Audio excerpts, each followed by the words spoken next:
I didn't plan to take that path. I'd walked past it dozens of times before, and never once thought of it as an option. It was just there, a narrow cut between hedges, darker than the road beside it, easy to pretend it led nowhere important. The main road was still alive. Cars passing, light spilling from shop windows, the quiet noise of people finishing their evenings. The path wasn't like that, it absorbed sound. Even standing at the entrance I could feel the difference. There was a sign at the start of the path. It leaned slightly, its surface dulled by weather, the lettering worn just enough that my eyes slid over it instead of stopping. I remember registering it without reading it. Like a reflex. I told myself that if it mattered, someone would have replaced it. That was the thought I carried with me as I stepped off the pavement and into the dark. The light from the road didn't stop all at once. It thinned, stretched.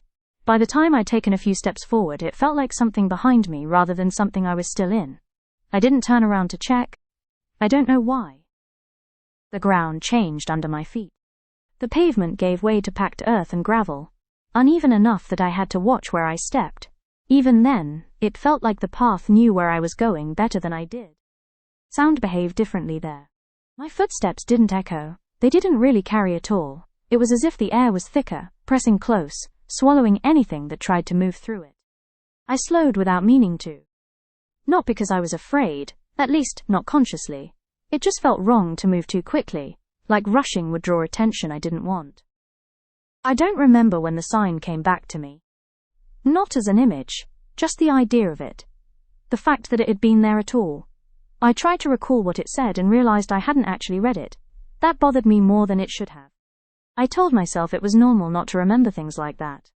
Signs blur together. Warnings become background noise. But the harder I tried to reconstruct the wording, the more certain I became that it hadn't been about danger. It had been about use. The path should have ended by then. I knew the area well enough to be sure of that. Even walking slowly, even accounting for the dark, I should have reached the other side. Instead, the ground ahead kept unfolding in the same narrow shape, unchanged. I stopped walking. The silence didn't react.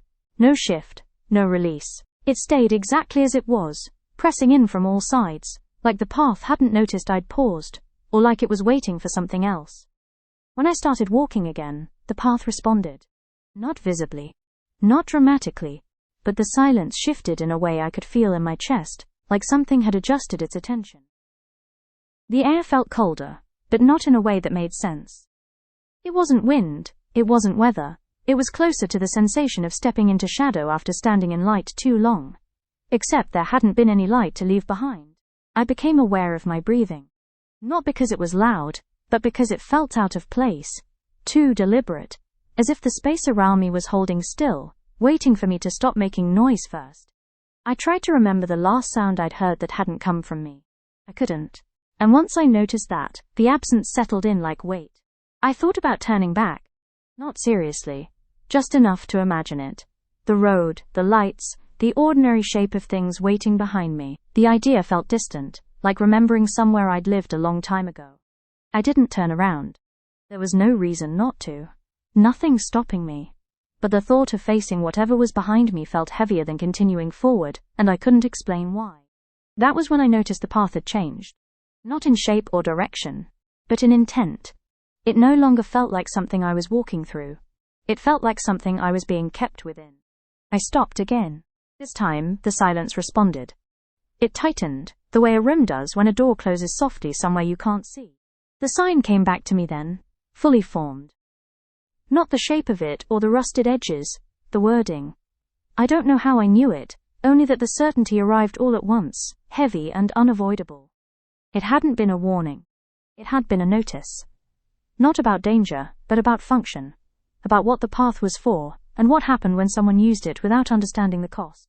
I understood then why it hadn't reacted to fear. Fear wasn't relevant. Panic didn't matter.